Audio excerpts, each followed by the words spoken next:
Assalamualaikum warahmatullahi wabarakatuh, Bapak Ibu Guru peserta Pretest PPG tahun 2022 ini yang belum mendapatkan jadwal pretest atau belum melaksanakan pretest. Di kesempatan ini kita masih memiliki waktu untuk belajar dan mendapatkan eh, gambaran-gambaran soal dari teman-teman kita. Nah, kebetulan saya kan membantu teman-teman juga dalam mempersiapkan secara teknis, misalkan Zoom, mempersiapkan aplikasinya. Nah, dari itu kita sharing apa saja yang dikeluarkan soal-soalnya. Dan memang benar bahwa soal-soal yang keluar itu sama persis dengan kisi-kisi yang dikeluarkan oleh ppg.kemdikbud.go.id dan memang itu menjadi acuan pembuatan soalnya. Nah, jadi di kesempatan ini kita akan membahas mengenai FR soal pretest atau FR yang soal-soal ini merupakan jenis soal yang keluar di kemarin atau yang tadi. Nah, mari kita simak satu persatu soal-soal yang keluar di pretest PPG tahun ini. Ini menjadi pembelajaran kita ya. So, baik di sini saya tuliskan soal jenis ini keluar pada pretest PPG 2022. Kenapa saya katakan jenis? Karena ini pasti nanti angka-angkanya mungkin akan berbeda, kemudian situasinya akan berbeda, tetapi makna atau apa yang diinginkan oleh soal itu akan sama. Itu ya. Jadi itu disclaimer-nya. Baik. Nah, ini merupakan bukti bahwa kita itu membahas soal-soal di channel ini, kita tidak ngawur, tetapi kita berdasarkan kisi-kisi yang telah diberikan oleh pemerintah atau Kemdikbud. Nah, di sini kebetulan ada teman kita yang sudah melaksanakan pretest dan dia mengaku bahwa soal yang jenis grafik perubahan wujud zat cair ini keluar saat pretestnya dia.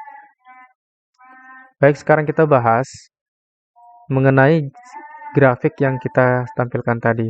Disajikan grafik hubungan antara waktu pemanasan dan perubahan suhu suatu zat cair yang masanya berbeda, peserta dapat menentukan mana yang memerlukan kalor lebih besar. Nah, jadi di sini nanti akan disajikan sebuah grafik perubahan suhu zat cair, misalkan dari titik beku ke titik cair, dari titik cair ke titik mendidih. Ya. Nanti itu kita akan diminta berapa kalor yang dibutuhkan.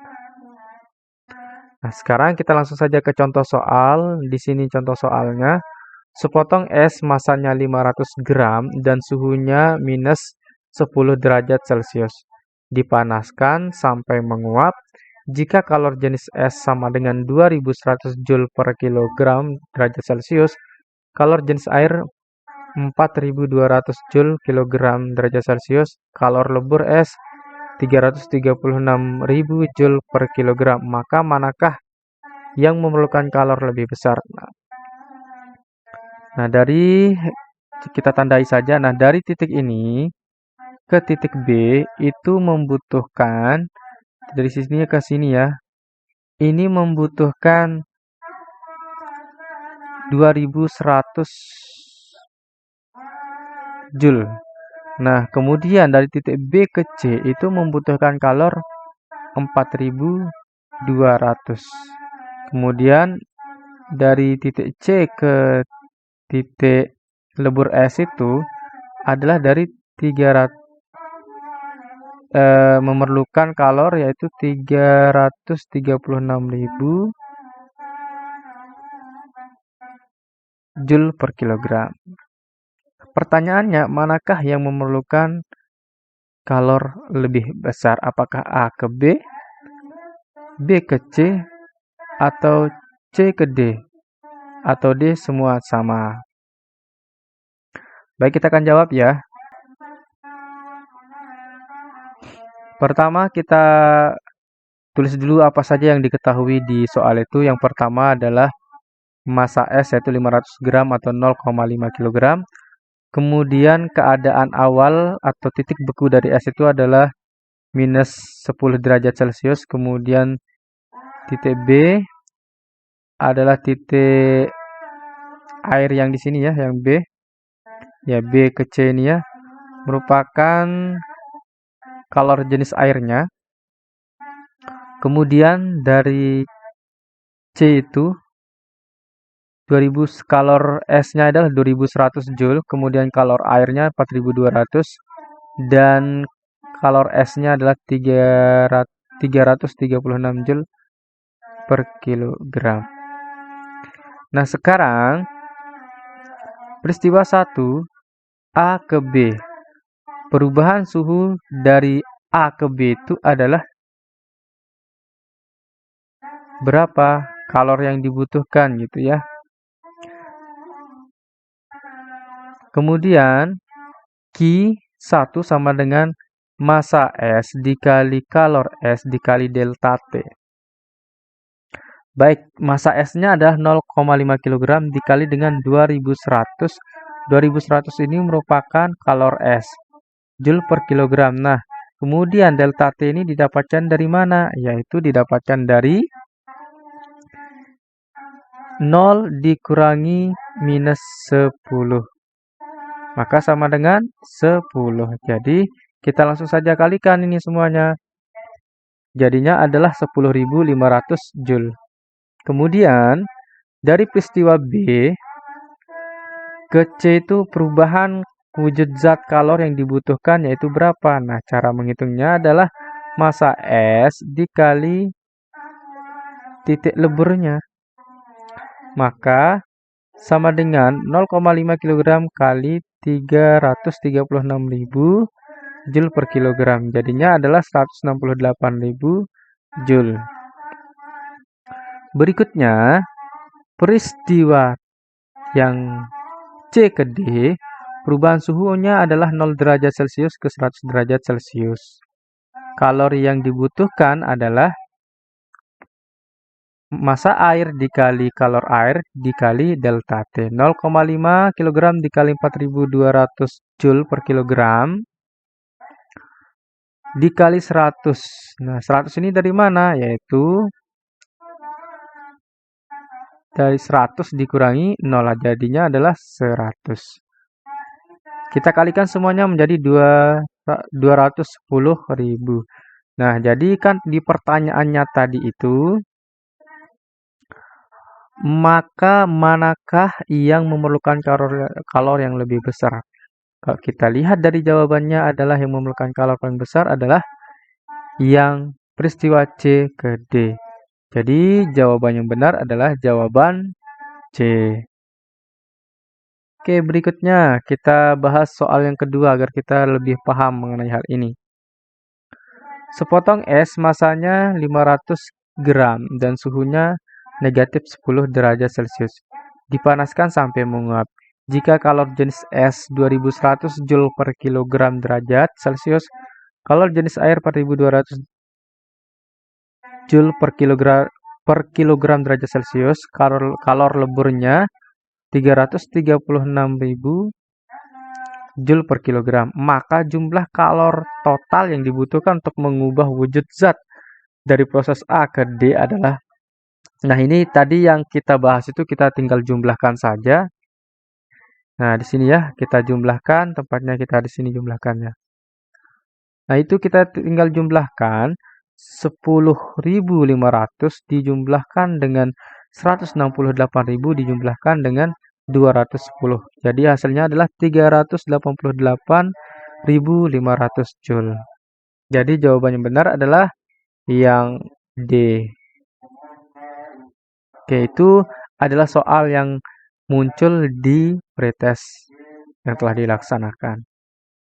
Sekarang kita akan bahas mengenai indikator ke-57. Inilah indikator soalnya, yaitu disajikan tabel dan diagram yang tidak lengkap peserta dapat menganalisis nilai datanya. Oke, jadi di sini nanti akan disajikan sebuah diagram atau tabel yang datanya tidak lengkap peserta dapat menganalisis nilai datanya. Nah, soal yang seperti ini, jenisnya seperti ini juga dikeluarkan dalam pretest PPG. Nanti bisa saja Bapak Ibu mendapatkan tabel, bisa saja Bapak Ibu mendapatkan diagram. Tetapi yang hasil sharing saya dengan teman-teman itu bahwa yang keluar adalah seperti ini. Ada persen-persenan, kemudian berapa jumlah semangka, seperti itu. Oke, kita baca soal di sini.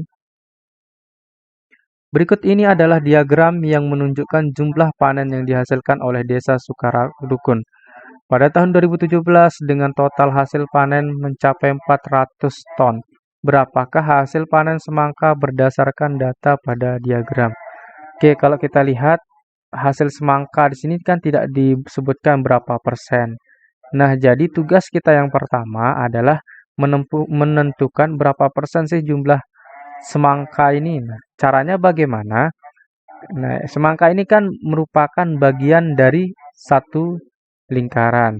Berapa bagian satu lingkarannya? Nah, kalau lingkaran penuh itu, lingkaran penuh sama dengan 100%. Nah, kemudian sekarang kita diminta untuk menentukan berapa persen semangka itu.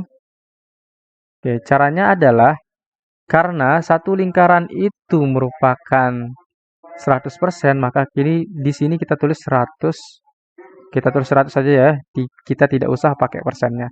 Kemudian selanjutnya di sini kita kurangi dengan jumlah persen padi yaitu 25 ditambah dengan 10% kacang ditambah dengan 15% jagung ditambah dengan 12% kedelai ditambah dengan 22% gandum.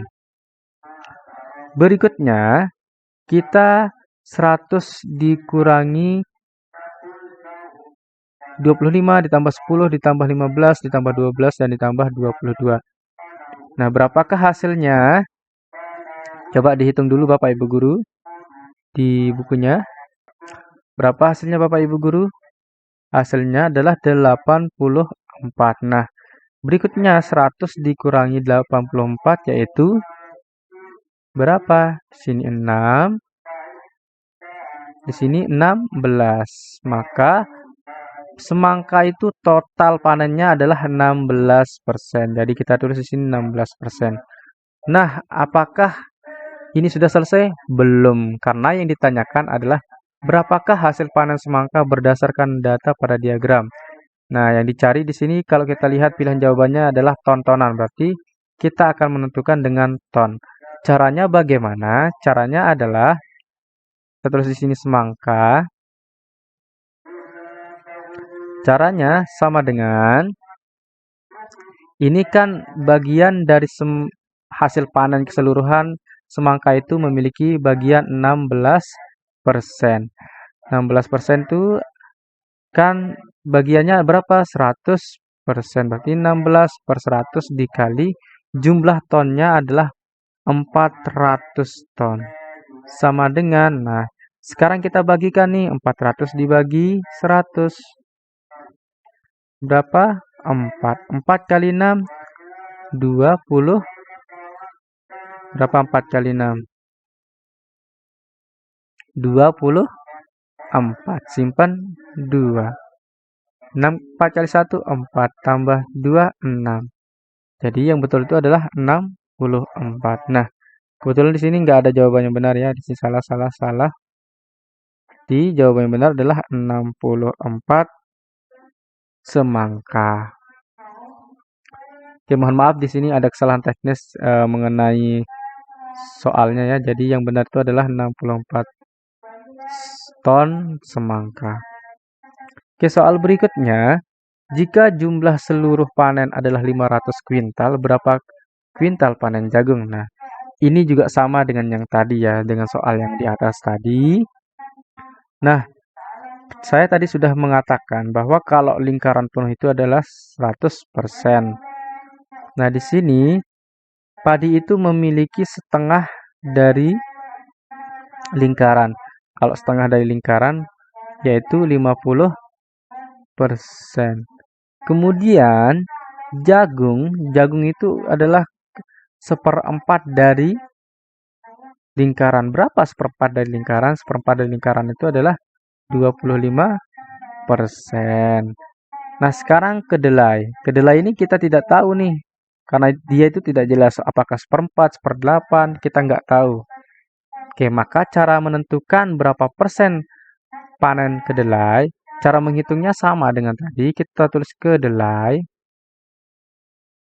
Kemudian, kalau satu lingkaran penuh itu sama dengan 100%. Maka 100 kita kurangi dengan jumlah dari padi yaitu 50 ditambah 25 yaitu jagung ditambah dengan kacang yaitu 20. Berikutnya 100 dikurangi jumlah dari padi, jagung, kacang berapa? 50 tambah 25, 75 ditambah 20 yaitu berapa jadinya? 95%. Maka 100 dikurangi 95% adalah 5%. Nah, sekarang total dari panen kedelai itu adalah 5%. Nah, kalau di sini yang dicari adalah kuintalnya, bagaimana cara mencarinya? Cara mencarinya adalah kita tulis kedelai lagi. Nah, 5% ini kan bagian dari 100%, maka 5 per 100. Dikali berapa? Nah, dikali dengan jumlah panennya, yaitu 500 kuintal. Dikali 500 sama dengan berapa gitu. Nah, sekarang kan 500 dibagi 100 bisa berapa? 5. Sekarang berikutnya 5 kali 5, 25. Jadi, hasil panen kedelai di sana 25%. Oh, ternyata yang ditanyakan adalah jagung ya. Mohon maaf. Jadi kita hitung dulu nih jagung nih. Oke, nggak apa-apa ini kita belajar ya. Oke, ternyata yang dihitung adalah jagung. Ini hasil kedelai. Nggak apa-apa, sambil belajar ya. Baik, kita tadi tidak perhatikan apa yang ditanyakan. Nah, kalau jagung yang ditanyakan, kita sudah ketahui bahwa jagung itu adalah 25% ya. Maka, gampang, kita langsung saja kedelai. Kok kedelai lagi? Jagung sama dengan 25. Ini kan merupakan bagian dari 100%. Berarti 25 per 100 dikali 500. Sama dengan berapa? 500 bagi 100 bisa. Di sini jadinya 5.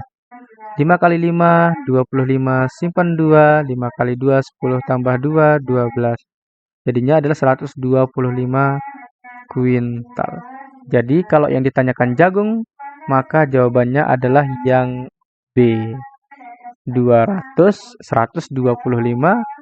kuintal. Baik. Oke, itu tadi kita belajar aja ya yang mengenai cara menentukannya. Oke, sekarang kita lanjut ke soal berikutnya. Nah, di sini kita bedah dulu kisi-kisinya. Ini adalah kisi-kisi 59. Di indikator soalnya disajikan masalah tentang gerak alat transportasi yang biasa ditemukan dalam kehidupan sehari-hari. Peserta dapat menentukan jarak, waktu, dan kecepatannya. Oke, kita sekarang menentukan jarak, waktu, dan kecepatan. Bisa saja Bapak Ibu nanti mendapatkan soal jarak, mendapatkan soal waktu, mendapatkan soal kecepatan. Nah, tetapi karena yang tadi keluar adalah yang jarak, maka kita bahas jarak. Tapi bagi Bapak Ibu yang ingin belajar waktu, kecepatan, bisa dicari di halaman YouTube ini pasti ada kok. Di YouTube saya itu saya pernah membahas jarak, waktu, dan kecepatan. Ketiga-tiganya saya bahas, tetapi karena di sini yang ditanyakan tadi adalah jarak, maka kita coba praktekkan menghitung jarak. Baik. Nah, kalau tidak salah tadi teman saya mengatakan bahwa jarak yang ditanyakan ada dari kota A ke kota B. Berapa jaraknya gitu. Nah, tetapi di sini kita praktekkan dengan soal tentang jarak dari Jakarta ke Bandung itu berapa kilometer gitu ya. Anggap saja Jakarta itu A, Jakarta A, kemudian Bandung itu B. Inilah contoh soalnya. Karena kita tidak mungkin persis sama ya, soal yang kita bahas dengan soal yang akan muncul nanti. Oke, rumus jarak adalah S sama dengan V kali T. S ini jarak, V ini kecepatan, T ini waktu. Sekarang, Karno mengendarai sebuah mobil dengan kecepatan rata-rata 60 km per jam. Ia berangkat dari kota Jakarta menuju kota Bandung pukul 04.00. Andai Karno sampai di kota Bandung pukul 07.00, berapa kilometer jarak yang telah ditempuh Karno? Oke. Atau bisa saja soalnya dengan berapa jarak kota A ke kota B. Bisa saja soalnya seperti itu ya. Oke, nanti Bapak Ibu yang penting tahu konsep menghitung jarak aja ya Bapak Ibu ya. Baik, sekarang kita hitung jarak dari kota Jakarta ke Bandung. Nah, cara menghitungnya adalah kita tulis dulu rumusnya S sama dengan V kali T. S itu sama dengan jarak, kita tulis S. V itu adalah kecepatan. Nah, mobil itu memiliki kecepatan berapa? Yaitu 60 km per jam.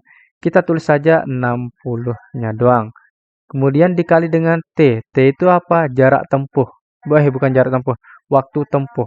Berapa waktu yang dibutuhkan? Nah, di sini kan tidak disebutkan berapa jam dia menempuh waktu tersebut. Tetapi, dapat kita menentukan waktu yang dibutuhkan itu adalah dengan menghitung ini, 7 dikurangi 4. Nah, dia berangkat jam 04.00, kemudian dia sampai di Bandung adalah jam 07.00. Jadi kita kurangi saja 7 dikurangi 4 yaitu 3. Berarti waktu tempuhnya adalah 3 jam. Berarti kita kalikan 3. Nah, oke, sekarang kita sama dengan S sama dengan 60 dikali 3 adalah 180. Nah, karena di sini dinyatakan tentang kilometer, berarti 180 kilometer. Nah, bisa saja nanti pilihan jawabannya tidak 180 kilometer. Bisa saja tidak seperti ini ya, tapi nanti pakai kalimat dia. Misalkan jawabannya jarak kota Bandung ke Jakarta adalah 180 km. Yang penting Bapak Ibu di sini tahu cara menghitung, menentukan jarak itu aja ya Ibu Bapak ya. Tetap semangat. Soal berikutnya, ayah pergi ke rumah paman dengan sebuah mobil. Dari rumah, ayah berangkat dari pukul 12.30 dan sampai di rumah paman pada pukul 13.00. Jika mobil berjalan dengan kecepatan 48 km per jam, berapakah jarak yang harus ditempuh ayah untuk sampai di rumah paman? Oke, di sini yang ditanya adalah jarak tempuh. Oke, jarak. Kemudian dari rumah ayah ke rumah paman. Kita katakan ayah itu sebagai A, paman itu sebagai B. Atau ini kota A, ini kota B. Nanti tergantung soalnya Bapak Ibu ya.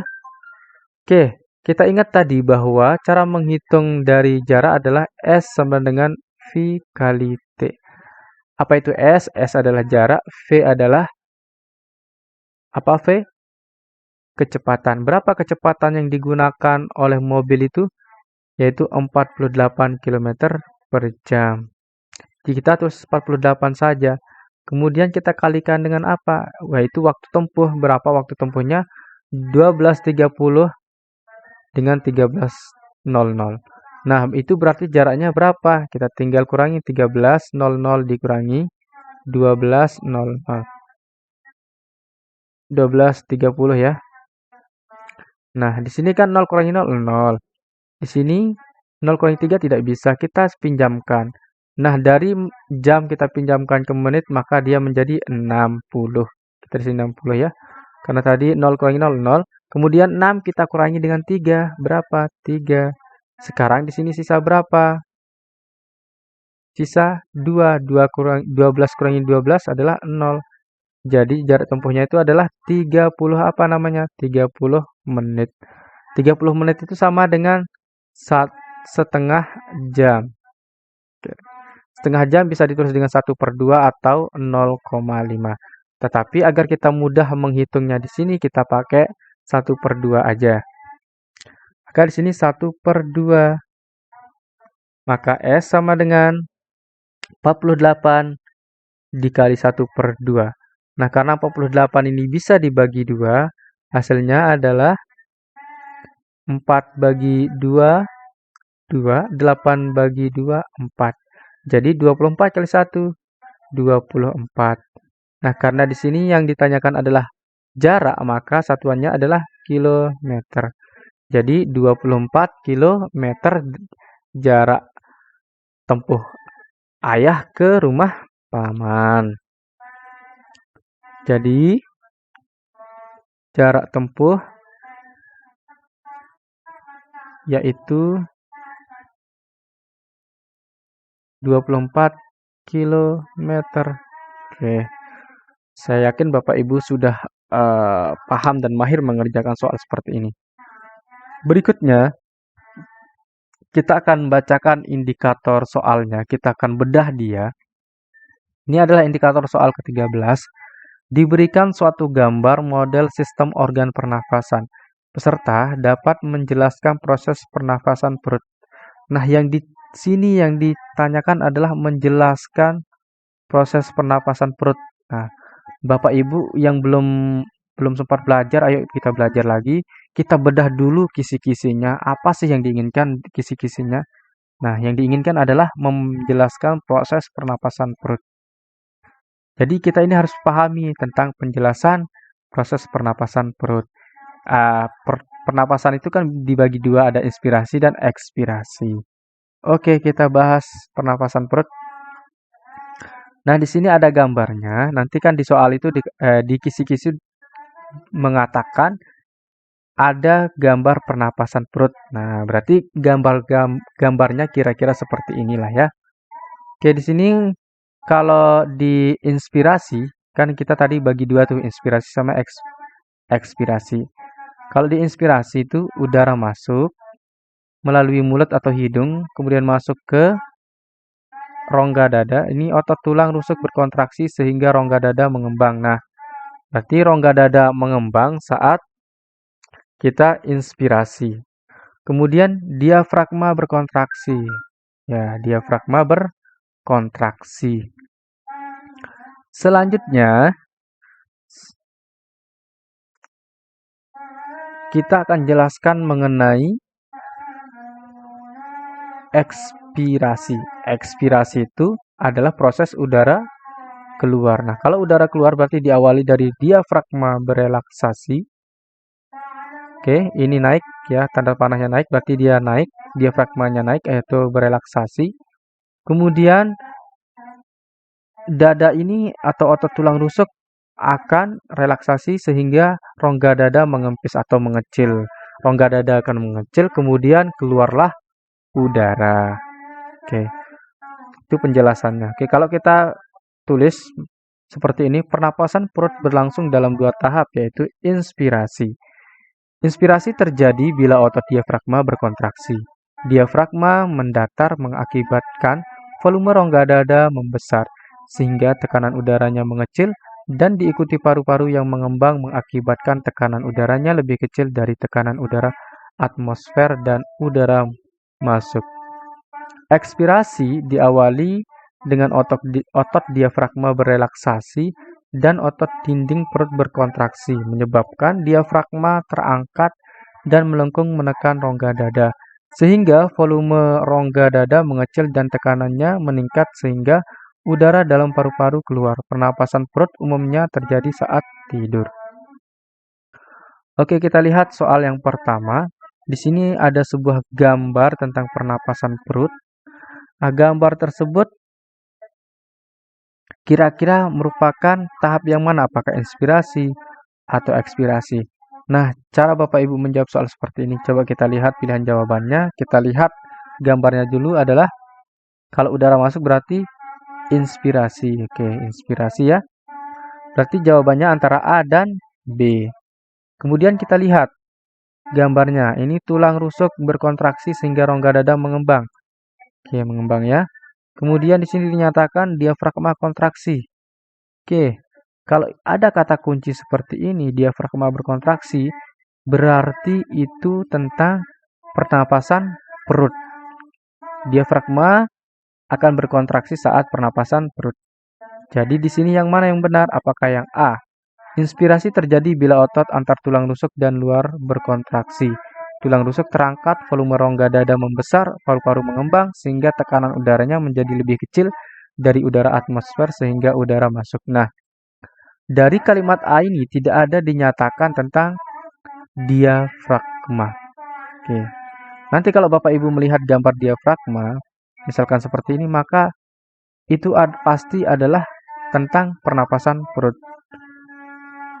Kemudian yang B, inspirasi terjadi bila otot diafragma berkontraksi. Nah, ini baru jawaban yang benar, yaitu yang B. Diafragma mendatar mengakibatkan volume rongga dada membesar sehingga tekanan udaranya mengecil dan diikuti paru-paru yang mengembang mengakibatkan tekanan udaranya lebih kecil dari tekanan udara atmosfer dan udara masuk. Oke, jadi jawaban yang benar adalah jawaban B. Berikutnya soal masih tentang proses pernapasan perut. Nah, di sini kita lihat. Nah, nanti Bapak Ibu kalau ada gambar lihat dulu apakah diafragma berelaksasi atau enggak. Kemudian lihat ini, proses udara apakah keluar atau masuk. Kalau keluar itu ekspirasi. Kalau masuk dia inspirasi. Gambarnya ke dalam, warna hijau. Nah, kemudian kalau kita lihat gambarnya ini tanda panahnya ke dalam, berarti tulang rusuk mengempis atau dada mengempis. Maka gambar ini menunjukkan tentang ini, ekspirasi karena dia mengeluarkan udara. Jadi manakah yang jawaban yang benar? Yang A salah ya. Karena kenapa A salah? B juga salah. Karena dia tertulis inspirasi. Berarti antara C dan D yang benar ini. Kita baca dulu apakah di C itu mengatakan ada diafragmanya. Oke, kita baca ekspirasi terjadi bila otot antar tulang rusuk keluar berelaksasi. Tulang rusuk akan terjadi ke posisi semula, volume rongga dada mengecil, tekanan udara rongga dada meningkat, tekanan udara dalam paru-paru lebih tinggi dari udara atmosfer. Akibatnya udara keluar. Kemudian yang D, berarti yang C ini tidak ada dinyatakan tentang diafragma berrelaksasi. Berarti yang C salah. Berarti jawaban yang B adalah, jawaban yang benar adalah yang D, yaitu ekspirasi diawali dengan otot diafragma berrelaksasi. Nah, oke Bapak Ibu guru. Jadi jawabannya di sini adalah D. Cara membedakannya antara pernapasan perut dan dada adalah bedanya hanya di otot diafragma antara berelaksasi atau berkontraksi. Nah, kalau di pernapasan dada tidak ada dikatakan tidak ada reaksi dari diafragma. Itu saja. Nah, kalau mengenai soalnya bisa saja Bapak Ibu akan diminta menjelaskan misalkan gambar yang sini.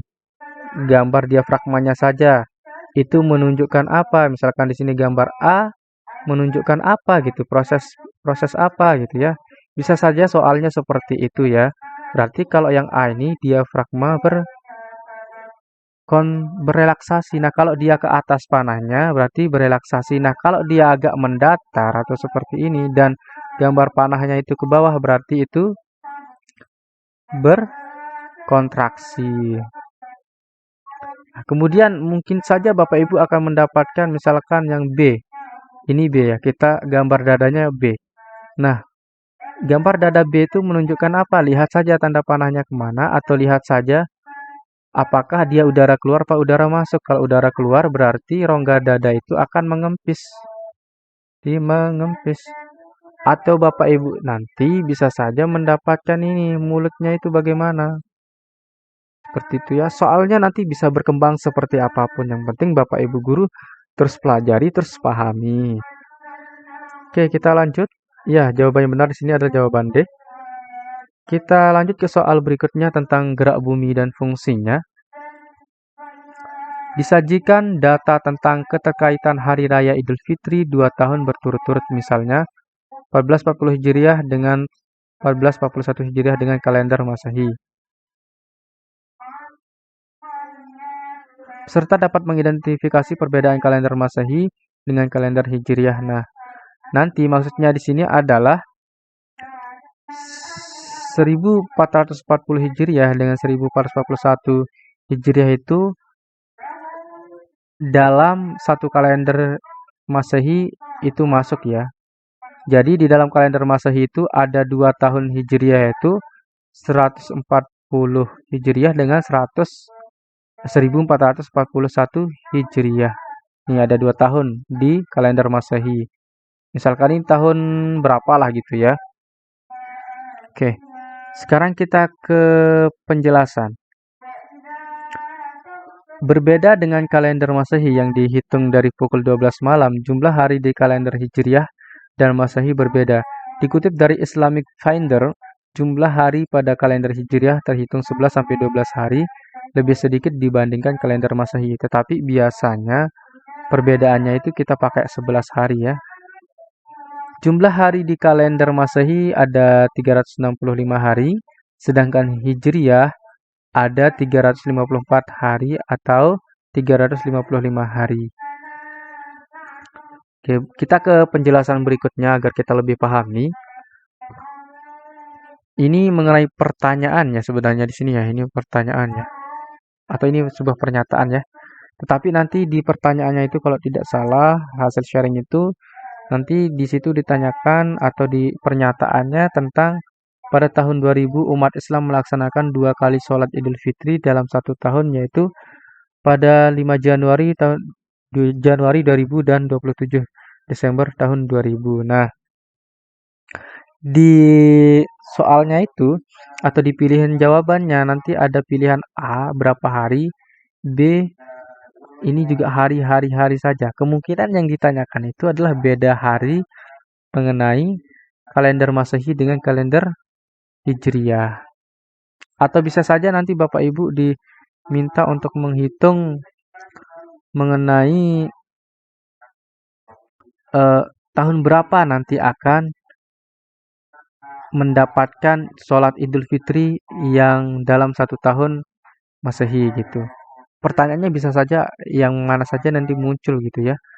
Oke, kita lanjut penjelasannya. Idul Fitri dilaksanakan 1 tahun sekali menurut kalender Hijriah. Ini menurut kalender Hijriah, di mana di perhitungan hari pada tahunnya berbeda dengan kalender Masehi. Oke, jelas bahwa kalender Masehi dengan Hijriah itu beda perhitungan. Nah, seperti yang saya katakan tadi bahwa di dalam satu kalender Masehi itu bisa terjadi 2 tahun kalender Hijriah, bisa tahun 1440 dengan 1441 seperti yang kita jelaskan sebelumnya di sini ya. Dikatakan jumlah hari dalam setahun pada kalender Hijriah adalah 354 hari. Sedangkan pada tahun Masehi jumlah harinya adalah 365 hari. Jadi kalau kita lihat dari jumlah harinya, maka kalau kita selisihkan 365 kurangi 354, bedanya adalah 11. Jadi selisih jumlah hari antara kedua kalender tersebut adalah 11 hari. Ini yang pentingnya 11 hari. Oke. Sehingga tiap tahunnya selalu berbeda, mundur 11 hari dari tanggal di tahun sebelumnya. Dikatakan pada tahun 2000 di mana sholat Idul Fitri yang pertama jatuh pada tanggal 5 Januari dan sholat Idul Fitri berikutnya jatuh pada 27 Desember Januari tahun 2000. Jadi di sini di tahun 2000 itu umat muslim lebaran 2 kali atau Idul Fitri 2 kali pada tahun 2000.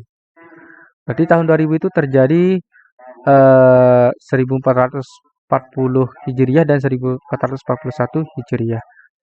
Sehingga dapat kita lihat Idul Fitri akan terlaksana 2 kali apabila hari pertama jatuh pada bulan Januari dan bulan Desember. Sehingga kita perlu mencari pada tahun kapan Id dilaksanakan pada bulan yang sama. Nah, kemungkinan juga soalnya nanti seperti itu. Pada tahun berapa kita akan melaksanakan Idul Fitri yang sama. Karena selisih 11 hari, maka kalender Hijriah memerlukan perhitungan 11 dikali banyak tahun yang menghasilkan 365 agar waktu pelaksanaan sholat Idul Fitri kembali ke bulan yang sama.